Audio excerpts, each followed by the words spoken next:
Bienvenue dans ce nouvel épisode de Libre de bégayer, épisode 8. Je m'appelle Cyril Delio et je serai votre hôte pour vous parler de la honte et des effets sur le bégaiement. Je vais partager avec vous ce que vous devez savoir pour vous libérer du sentiment de honte lié au bégaiement pour surmonter le bégaiement. C'est parti. La honte est une émotion que vous ressentez lorsque vous ne vous sentez pas bien dans votre peau.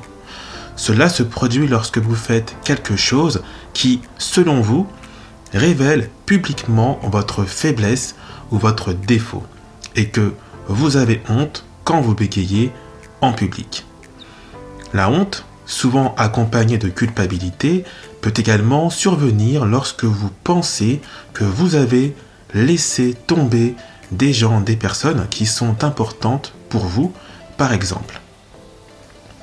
La honte peut également survenir lorsque vous pensez que les gens, selon vous et à juste titre, vous regardent de haut et vous jugent négativement. Vous pouvez avoir honte après avoir bégayé en public et supposer que les autres pensent des choses négatives à votre encontre et que vous ne valiez pas grand-chose à leurs yeux parce que vous avez bégayé.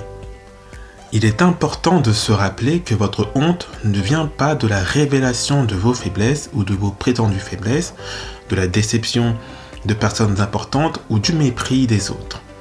Votre honte vient des choses que vous vous dites sur ces circonstances. C'est finalement ce que vous vous dites qui alimente la honte. Le fait de bégayer ne vous rend pas honteux, mais c'est ce que vous vous dites qui peut générer de la honte et participer au bégaiement. La question est de savoir quel type de pensée mène à la honte.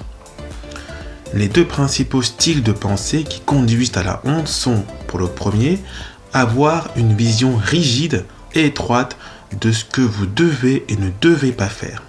Et la seconde est de vous juger négativement. Par conséquent, c'est comme si vous vous conditionnez à croire que vous ne devez pas avoir de faiblesse ou de défaut si cela en est un pour vous, sinon vous allez vous considérer comme étant inférieur. Ces fausses croyances ont tendance à brouiller votre jugement sur vous-même, sur les autres et la honte en général. Lorsque vous vous trouvez dans une situation où vous pourriez faire ou avoir fait quelque chose que vous considérez comme honteux, vous avez tendance à surestimer la honte sur vos lacunes, à surestimer la mesure dans laquelle les autres remarqueront vos lacunes, à surestimer également la probabilité que d'autres vous considèrent comme quelqu'un d'inférieur. Lorsque vous vous rendez vulnérable à la honte, vous avez tendance à considérer le monde comme un endroit dangereux dans lequel à tout moment, vous pourriez ne pas être à la hauteur des défis auxquels vous devez faire face. Parce que la honte est une émotion si désagréable à vivre que vous faites tout votre possible pour l'éviter. Lorsque vous permettez à la honte de gouverner votre vie, vous vous éloignez de vous-même et vous vous mettez en retrait vis-à-vis des autres. Vous ne parvenez plus à établir un contact visuel avec les personnes que vous rencontrez, vous vous en tenez à vous-même et évitez de socialiser ou de faire avancer votre carrière et vous essayez de surcompenser vos lacunes en vous poussant sans pitié à être exceptionnel dans d'autres domaines de votre vie. Alors, je vous rassure, la bonne nouvelle, c'est que vous pouvez dire adieu à la honte. Mais comment dire adieu à la honte ? Eh bien, tout simplement en changeant la façon dont vous parlez.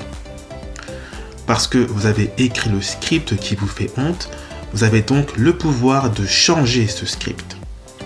Donc, quels changements élimineront la honte ?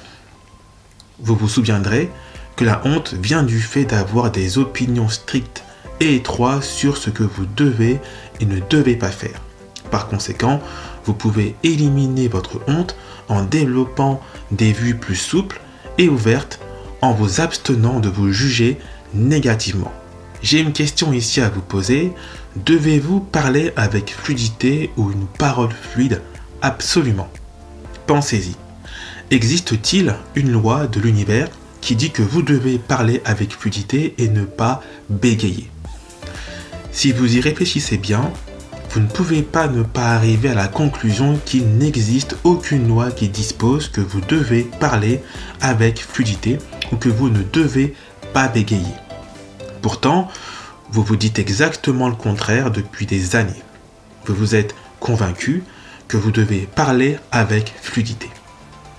Chaque fois que vous ouvrez la bouche pour parler, au fond de votre esprit se trouve une voix qui dit « Je ne dois pas bégayer ou bloquer sur un mot car j'ai besoin de parler de manière fluide. » Bien sûr, lorsque vous parlez, vous enfreignez votre propre règle et bégayez.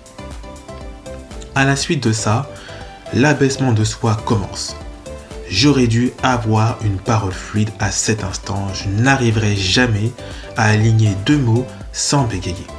Autrement dit, vous aurez un discours moins flatteur à propos de vous-même.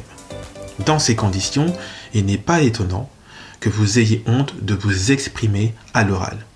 Maintenant, voyez les choses autrement. Voyez votre script autrement.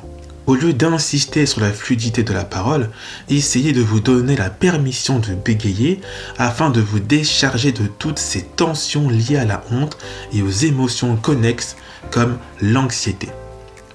Au lieu de dire « je ne dois pas bégayer », dites plutôt « c'est pas grave si je bégaye ».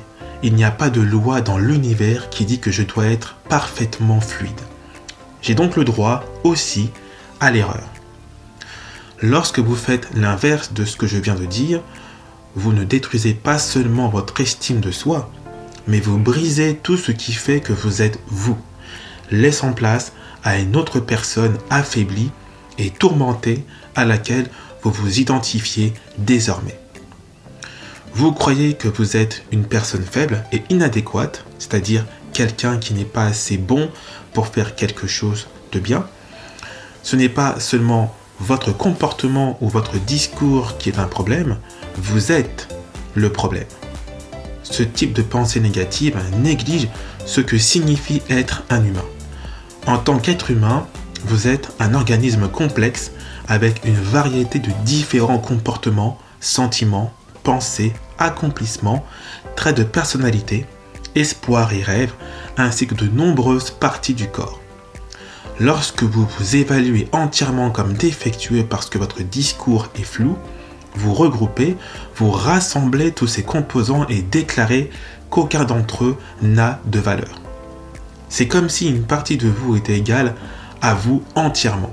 Rejetez tout votre moi parce que vous n'aimez pas une ou 2 caractéristiques qui vous concernent. C'est comme jeter un bol entier de fruits simplement parce que 1 ou 2 raisins sont pourris. Cela n'a aucun sens.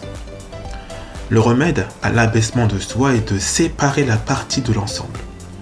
Vous pouvez certainement évaluer votre bégaiement comme un inconvénient.